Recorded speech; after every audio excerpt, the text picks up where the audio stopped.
ఇప్పుడు no cost cough syrup తో 60 రూపాయల విలువ గల ఇన్హేలర్ పూర్తిగా ఉచితం. దెబ్బకి దగ్గు జలుబు మాయం. CNSS కెనాల్ క్యారీయింగ్ కెపాసిటీస్ అంటే కెనాల్ క్యారీయింగ్ సామర్థ్యం రెండు కలిపి 30,000 క్యూసెక్లకు పెంచే పనులు మేం చేపట్టాం.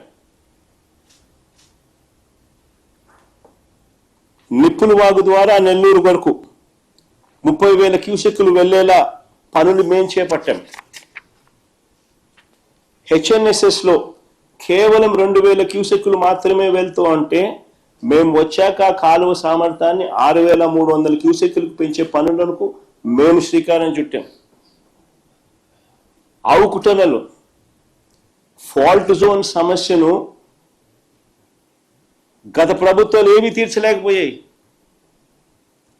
మేము వాటిని అధిగమించి మొదటి టన్నెల్ ద్వారా 10,000 క్యూసెక్లు, రెండో టన్నెల్ కూడా పూర్తి చేసి మరో 10,000 క్యూసెక్లు నీళ్లు పంపగలిగాం.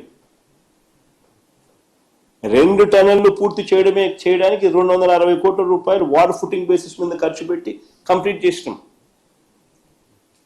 అవుకులో మూడో టన్నెల్ పనులు కూడా మొదలు పెట్టాం. గండికోట రిజర్వాయర్ కెపాసిటీ 27 టీఎంసీలు, ఏ రోజు 15-14 టీఎంసీలు మించిపెట్టలా నీళ్లు.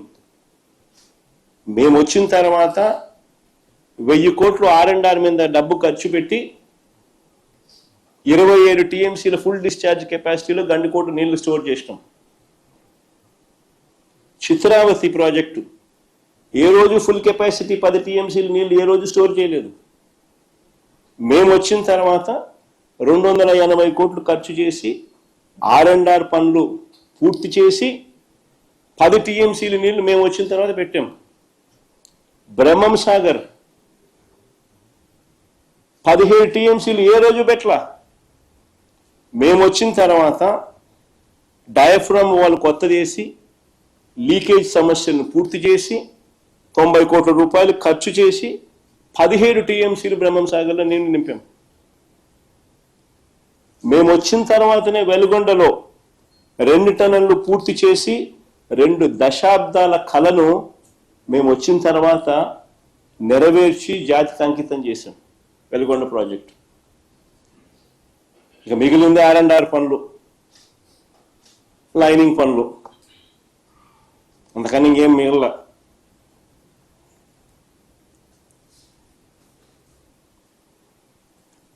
కొన్ని దశాబ్దాలుగా ఆశ్చర్యం కలిగించే విషయం, ఇంకా కొన్ని దశాబ్దాలుగా తెలుగు గంగలో అంతర్భాగమైన సోమశిల, కండలేరు రిజర్వాయర్లను పూర్తి కెపాసిటీలో ఏ రోజు నీళ్లు స్టోర్ చేయలేదు.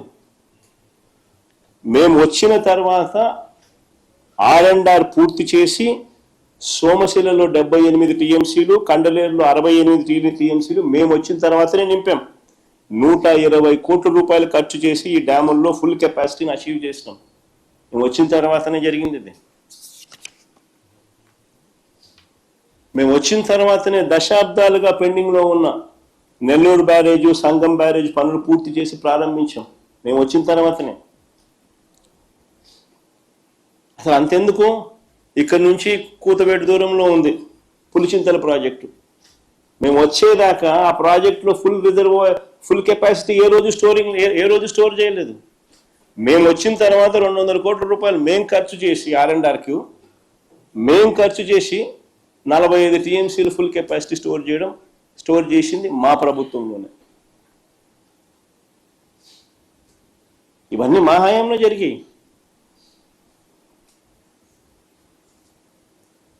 అసలు నిజంగా ఒక చిత్తశుద్ధి అనేది ఉండాలి. రైతులకు మంచి జరగాలంటే ఏం చేయాలి, ఎలా చేయాలి అని ఒక చిత్తశుద్ధి అనేది ఉండాలి. ఒక చిత్తశుద్ధి ప్రకారము అడుగులు వేస్తే, మనిషిలో సిన్సియారిటీ, కమిట్మెంట్ ఉంటే ఏదైనా కానీ దేవుడు ఆశీర్వదిస్తాడు, పనులు జరుగుతాయి. అవి చంద్రబాబు నాయుడుతో లోబడిన పరిస్థితులు, జగన్ ప్రభుత్వంలో కనిపించిన పరిస్థితులు అవే తేడా.